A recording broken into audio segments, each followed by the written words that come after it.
인간이란 무엇인가?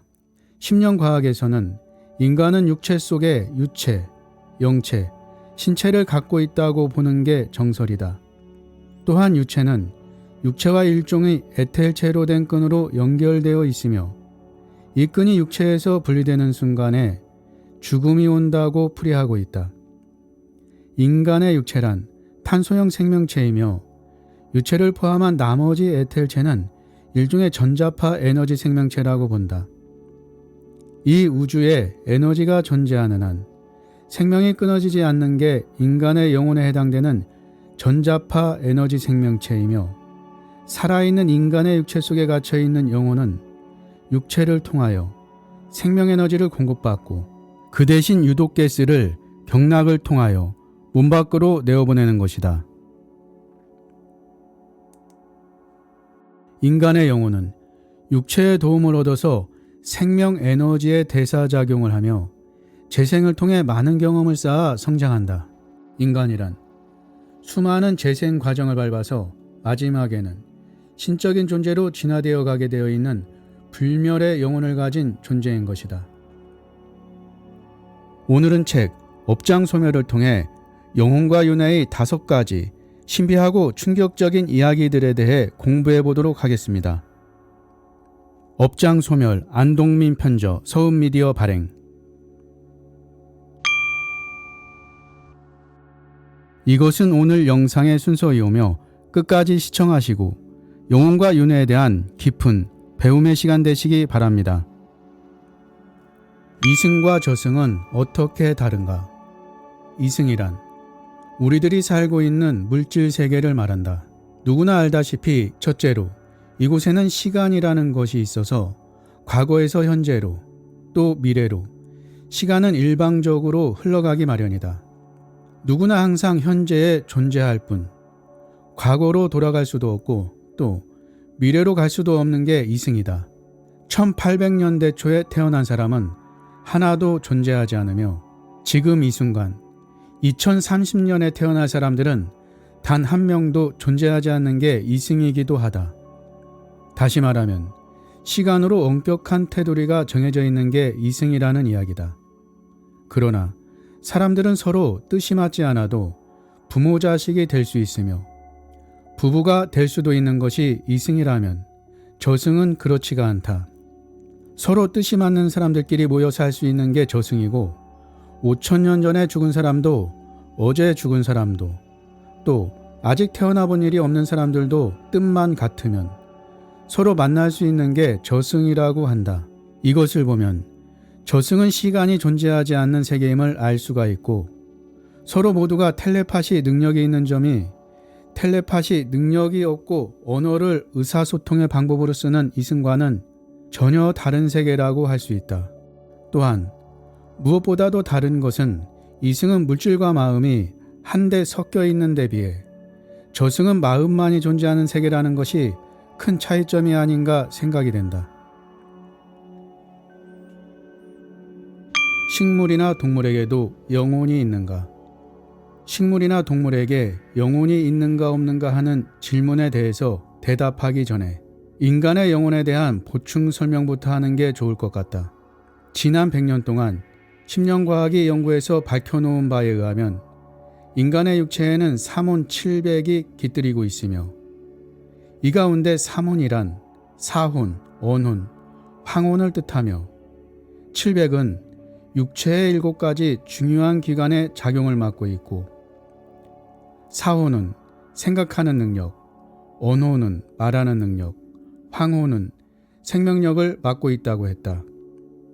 심신의 수련이 극치에 달하여 영체가 완전한 발달된 영각자와 기독교에서 말하는 이른바 성령을 받은 자, 불교에서 말하는 각한 자에게는 진화인 영이 항상 몸에 깃들일 수 있는 것이다.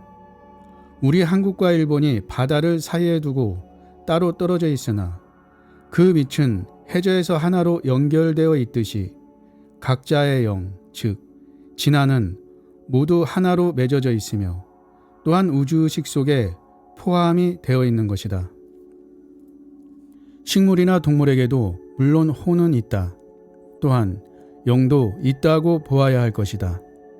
식물이나 동물이 대체로 대자연의 법칙대로 사는 것으로 보면 그들이 보편의식인 우주의식과 연결이 되어 있음을 알 수가 있다. 그렇다면 인간과의 차이는 무엇인가 하는 의문이 생겨난다. 식물과 동물은 인간보다는 덜 진화된 상태에 있는 혼을 가진 상태에 놓여 있다고 보아야 할 것이다. 우주의 모든 차원의 존재는 서로 연결되어 있으며 전체적으로 영적 진화와 진보의 여정을 가고 있는 것이 아닌가 한다. 사람은 다시 태어날 때 똑같은 개성을 갖게 되는가? 우리가 얼른 생각하기에 죽은 사람의 영혼이 다시 태어난다면 똑같은 개성을 갖고 태어날 것 같으나 그렇지가 않다. 만일 죽은 사람의 영혼이 다시 태어나는 과정에서 전과 똑같은 개성을 갖고 태어난다면 전생의 연장이 될 뿐 애써 죽었다가 다시 태어나는 의의가 거의 없다고 생각이 되기 때문이다.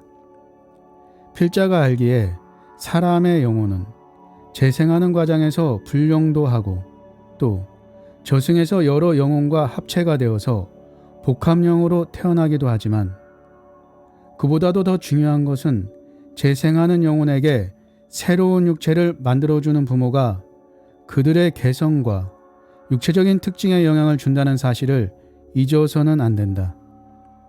전생에서의 기억과 개성은 재생하는 인간의 잠재의식과 무의식 또는 초자아 속에 간직될 뿐 나타난 개성은 육체를 부여해준 부모의 성격을 고루 배합해서 물려받거나 또는 어느 한쪽의 영향을 크게 받는 게 아닌가 한다. 그러나 생후 6개월에서 1년 사이에는 전생에서의 용모와 성격이 어느 정도 두드러지게 나타나는 것이다. 하지만 그 기간이 지나면 얼굴 모습도 바뀌게 되고 전생에서의 개성도 무의식의 세계 속에 숨어버리게 되는 것이다. 필자의 선친이 돌아가신 뒤에 막내딸로 재생한 경우를 보면 생후 1년까지는 전생에서의 마지막 모습과 같았었고 필자와 텔레파시로 대화까지 주고받았으나 그 뒤 1년이 지나면서 얼굴 모습도 바뀌었고 성격도 필자 부부의 개성을 많이 닮아가는 것을 관찰한 경우가 있었다. 이것은 하나의 특수한 애에 지나지 않을지 모르지만 임상 실험으로서는 매우 귀중한 자료라고 생각된다. 완전히 우주의 진리를 깨달아 다시 태어날 필요가 없어진 고급령이 자신의 뚜렷한 의지로 재생했다고 생각되는 많은 성인들의 경우는 다시 태어날 때 거의 같은 개성을 갖고 태어나는 게 아닌가 생각된다. 어째서 죽은 사람의 운이 살아있는 사람에게 빙의되는가? 육체를 떠난 영혼은 생전에 자신을 보호해주던 보호령들의 안내를 받아 유괴로 돌아가야만 한다. 유괴로 돌아간 영혼만이 다시 인간으로 재생할 수 있고 또한 유괴보다 높은 곳인 영계나 신계로 올라갈 수 있도록 수양하는 곳이 바로 유괴이기 때문이다. 유괴에서 수양을 쌓는 동안 유체는 완전히 발달을 하게 되고 스스로의 힘으로 우수의 생명력을 흡수할 수 있는 완성된 유체인간으로서의 변모가 이루어지게 되는 것이다. 이렇게 유체인간으로서 완성된 존재는 새삼스럽게 남의 육체 속에 빙의할 필요도 없고 혼자서 살아갈 수 있지만 육체 속에서 조금 전에 빠져나온 이른바 죽은 자의 혼은 육체의 도움 없이는 스스로 필요로 하는 생명력인 에너지의 공급을 받을 수 없는 미완성체인 유체인간이며 또한 자기도 모르게 육체 속에 갇히기 쉬운 존재이다. 죽은 육체에서 빠져나온 망령이 살아있는 인간의 육체 속에 기생하는 빙의 현상은 대체로 다음 몇 가지 경우로 분류가 된다.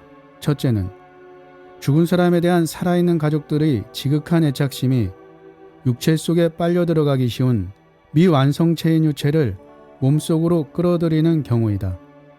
아기 또는 배우자의 혼이 빙의되는 경우이다.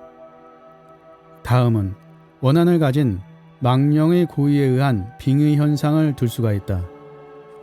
그리고 빙의된 조상 또는 배우자의 혼이 자기 자신이 빙의한 사람의 보령이 된 것으로 착각을 하는 경우가 있다. 필자는 실제 경험을 통해서 이런 일을 수없이 겪은 바 있다.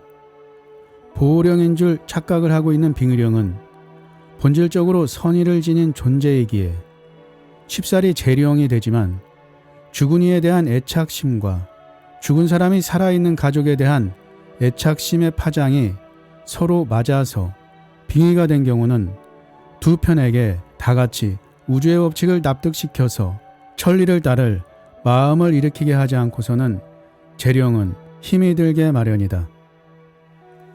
남자가 여자로 태어나거나 여자가 남자로 재생하는 경우가 있는가? 이 같은 일은 아주 많다고 본다.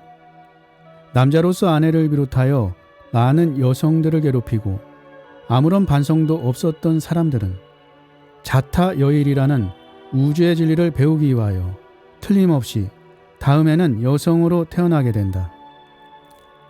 자녀와 남편의 외도 때문에 몹시 고통을 받는 부인들의 전생을 영사해 보면 거의 전부가 전생에서는 남자였고 현생의 남편이 전생에서는 그녀의 부인이었음을 알 수가 있다. 이런 사실을 깊이 깨닫고 뉘우칠 때 그 부인은 남편을 원망하지 않게 되고 여자다운 따뜻한 마음으로 돌아갈 수가 있었고, 그렇게 되면 그녀는 속죄가 끝나는 게 아닌가 싶다.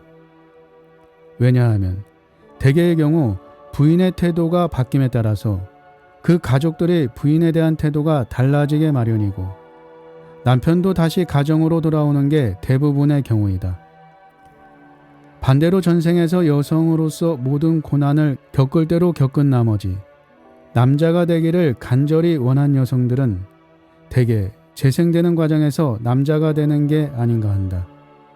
남자이면서도 여자와 같은 외모와 성격, 또한 여자와 같은 엉덩이가 큰 남성들은 여자가 남자로 태어난 경우라고 생각하면 무방할 줄 안다. 또한 세 번째 경우는 전생에서 여성으로서 행복한 생활을 했기에 다시 태어나도 여자가 되고 싶다고 생각한 사람들은 여자로 다시 태어나지 않나 생각한다. 여성이라고 해도 다소는 남성적인 요소가 있게 마련인데 아주 순수한 여성을 덜어 보는 일이 있는데 이런 분들은 전생에서도 여성이었다고 생각하면 틀림없다. 이것은 남자의 경우도 마찬가지로서 어디로 보나 씩씩한 남자요. 남자로서의 모든 장점을 갖춘 남성은 전생에서도 남자였던 사람인 것이다. 그런가 하면 남성과 여성의 영혼이 합체가 되어서 태어나는 경우도 있는데 이런 사람들은 남녀 양성의 특징을 다 갖추고 있게 마련이고 사회에서 이름을 떨치는 이들 가운데에는 이런 사람들이 많다. 끝까지 시청해 주셔서 감사합니다. 좋으셨다면 구독, 좋아요, 댓글, 알림 설정 부탁하고요. 당신이 희망입니다. 당신이 최고입니다.